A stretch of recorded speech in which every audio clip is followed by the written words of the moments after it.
Hello, আসসালামু আলাইকুম। So স্ট্যাটিস্টিক্সের যারা লেকচার 1 দেখছো, এই ভিডিওটি তাদের জন্য। আজকে আমরা লেকচার 2 দেখব। সো প্রথমে আমরা দেখব ভ্যারিয়েবলস। তো ভ্যারিয়েবল হচ্ছে এখানে দুই ভাগে ভাগ করা হয়। একটা হচ্ছে কোয়ালিটেটিভ, একটা কোয়ান্টিটেটিভ। সো এখানে কোয়ালিটেটিভ এবং কোয়ান্টিটেটিভের সংজ্ঞাটা আমাদের মুখস্থ থাকতে হবে। এটা কুইজে অথবা মিডে আসে। So qualitative variables are variables that have distinct categories according to some characteristic or attribute. যদি সোজা বাংলায় বলি তাহলে কোয়ালিটেটিভ ভেরিয়েবলস হচ্ছে এমন ভেরিয়েবলস যেটা ধরো কোনো একটা ক্যারেক্টারিস্টিক অথবা মানে কোনো কিছুর ভিত্তিতে ওটাকে দুই ভাগে বা কয়েকভাবে ক্যাটাগরি করা যায়। যেমন ধরো আমি বললাম যে একটা পার্সন মেল হইতে পারে, ফিমেল হইতে পারে অথবা থার্ড জেন্ডার হইতে পারে। তো আমি একটা পার্সনকে ক্যাটাগরি করলাম এভাবে। তো এটাই হচ্ছে কোয়ালিটেটিভ ভেরিয়েবল। এখন quantitative variable. Quantitative variables are variables that can be counted or measured. মানে এটা হচ্ছে গণনা করা যায় অথবা মেজার করা যায়, মানে পরিমাপ করা যায়।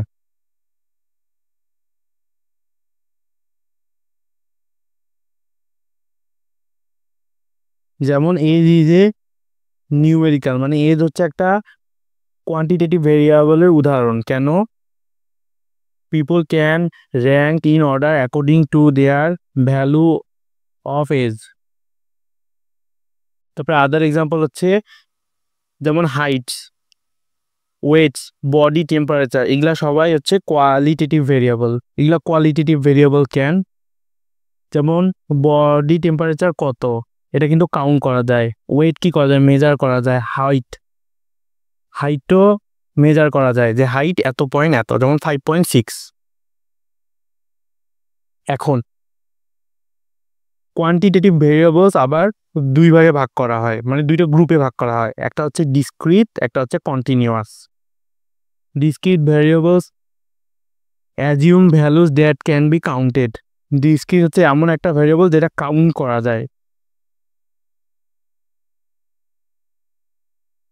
আর continuous variable can assumed in an infinity number of values between two specific values. Continue নাম্বারটা হচ্ছে দুইটা ভেরিয়েবলের মধ্যে, ধরো এক্স এবং ওয়াই ভেরিয়েবলের মধ্যে যদি ইনফিনিটি সংখ্যক নাম্বার পাওয়া যায় তাহলে সেটা কন্টিনিউয়াস ভেরিয়েবল। এখন ডিসক্রিট ভেরিয়েবলের এক্সাম্পল কি? The number of children in a family, মানে একটা পরিবারে বাচ্চার সংখ্যা বা একটা ক্লাসরুমে স্টুডেন্টের সংখ্যা। আর কন্টিনিউয়াস ভেরিয়েবলের উদাহরণ কি? হাইট।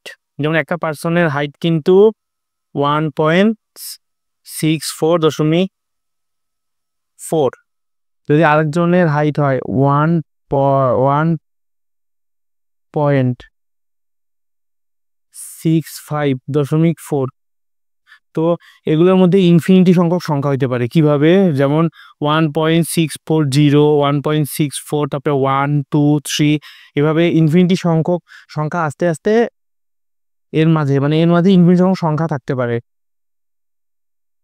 তারপরে ওয়েটও একই, টেম্পারেচার একই, যেমন 36.5 হইতে পারে, 36.6 হইতে পারে, তারপর আস্তে আস্তে বাড়তে বাড়তে 98 ডিগ্রি সেলসিয়াস হইতে পারে।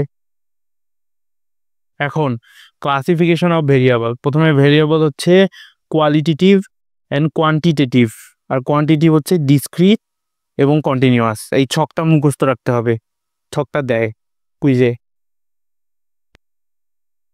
সো এখন আমাদের কাছে 4টা কোশ্চেন দেওয়া আছে, আমাদের বের করতে হবে যে এগুলো ডিসক্রিট নাকি কন্টিনিউয়াস। তো প্রথমে কে বলছে highest wind speed of hurricane. তো আমরা কি হারিকেন ঘূর্ণিঝড় স্পিডটাকে কাউন্ট করতে পারি 1, 2, 3, 4 করে? না, আমরা ওটা মেজার করি যে এত স্পিডে বাতাসটা বইতেছে। আমরা কি করি? মেজার করি। এটা কাউন্ট করতে পারি না। মেজার কিভাবে করি যদি আমরা এটা না বুঝি? আমরা কিন্তু স্পিডটা কাউন্ট করতে পারতেছি না, আমরা মেজার করতেছি। এখন আমরা দেখি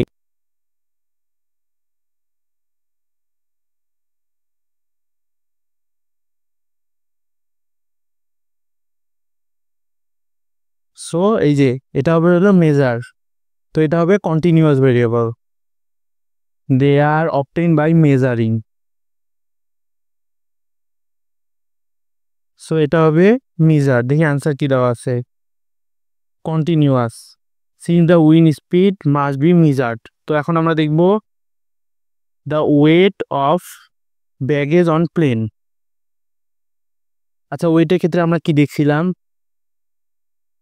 প্রথমে তো দুইটা ওয়েটের মধ্যে ইনফিনিট সংখ্যা থাকতে পারে, তো এটা কন্টিনিউয়াস হওয়ার পসিবিলিটি বেশি। এখন ওয়েটটা তো আমরা মেজার করি, এটাও মেজার্ড হবে, মানে continuous. Continuous since weight is measured. তারপরে নাম্বার অফ পেজেস, পেজ তো আমরা কাউন্ট করি 1 থেকে 100 ধরলাম, এটা হচ্ছে discrete, since the number of page is countable. তারপরে the amount of money a person spend per year on online purchases, online পার্সেসে কত টাকা খরচ করলে, হিসাব রাখলে এটাও কিন্তু কাউন্ট করা যায় যে আমি এত টাকা খরচ করছি, এটাও ডিসক্রিট, এই যে ডিসক্রিট। সো আমরা এখন দেখবো যে ক্লাস বাউন্ডারিজ, ক্লাস বাউন্ডারিজ কিভাবে লেখে। ধরো আমার কাছে দেওয়া আছে 8.4, তো এটা আমরা এখন ক্লাস বাউন্ডারিজটা কিভাবে লিখবো, আমরা জানি 8.4 মানে হচ্ছে কি 8.40, আমরা তো এটা জানি 8.4 আর 8.40 সেম।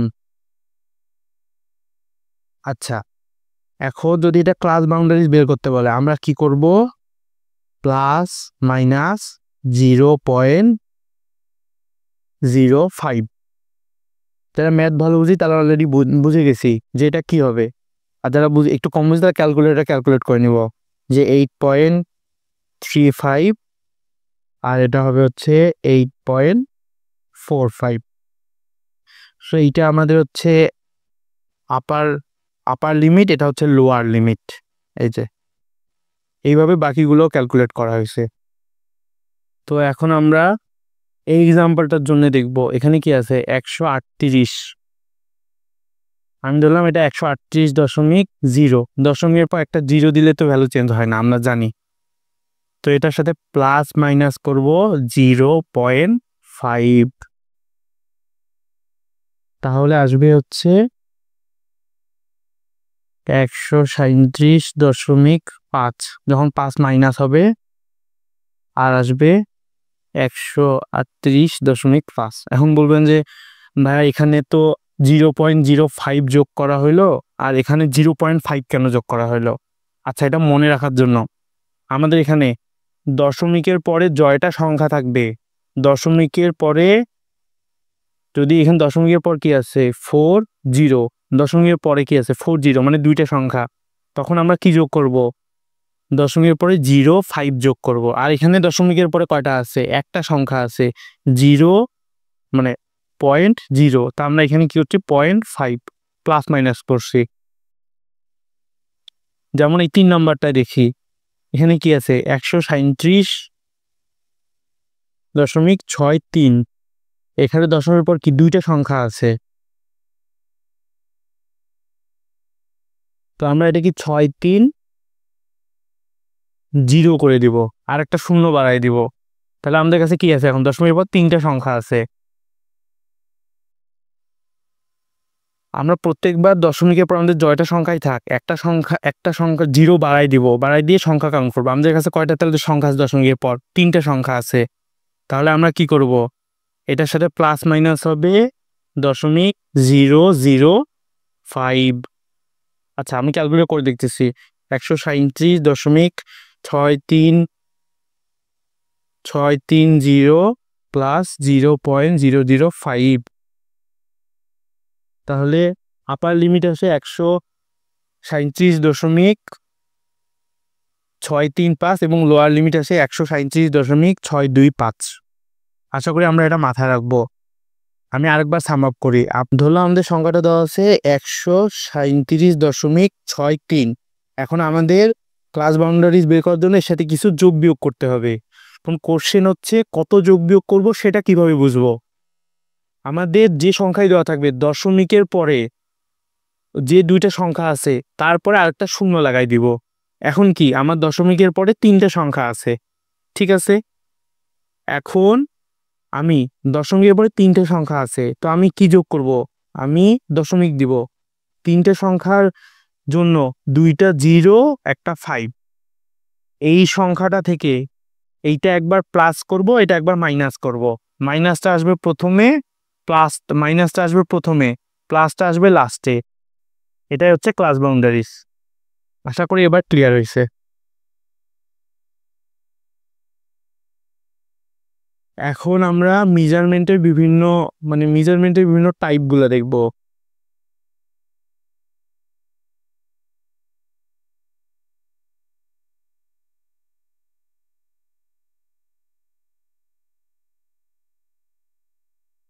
সো এখন আমরা মেজারমেন্টের বিভিন্ন টাইপগুলো দেখব।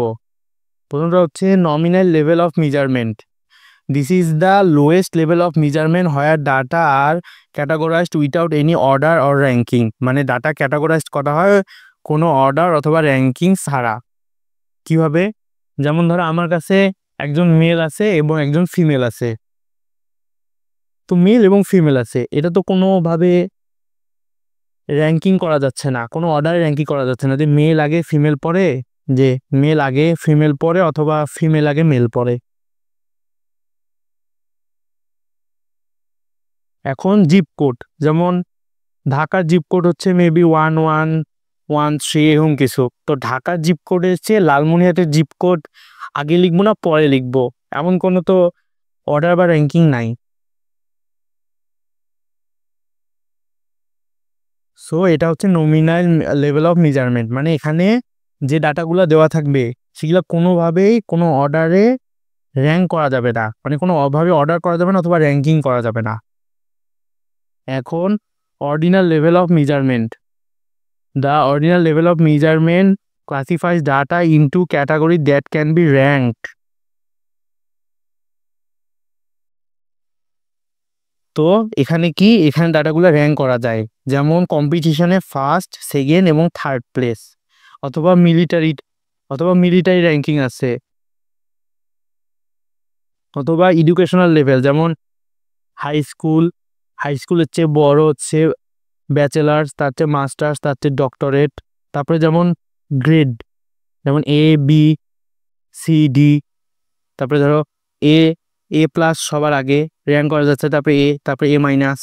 এই যে আমি তোমাদের এই ক্লাসটার মানে এই কোর্সটার যে বোঝাচ্ছি এটা আমি A- পেয়েছি। আচ্ছা হোক, পরে আসি। Interval level of measurement. The interval level of measurement ranks data and precise different between unit of measures do exist. And এখানে কোনো মিনিংফুল জিরো নাই, এই সংজ্ঞাটা মুখস্থ থাকতে হবে। এখানে মিনিংফুল জিরো নাই মানে কি? ধরো টেম্পারেচার 0 ডিগ্রি সেলসিয়াস। আমরা জানি 0 ডিগ্রি সেলসিয়াস মানে কি, কত কি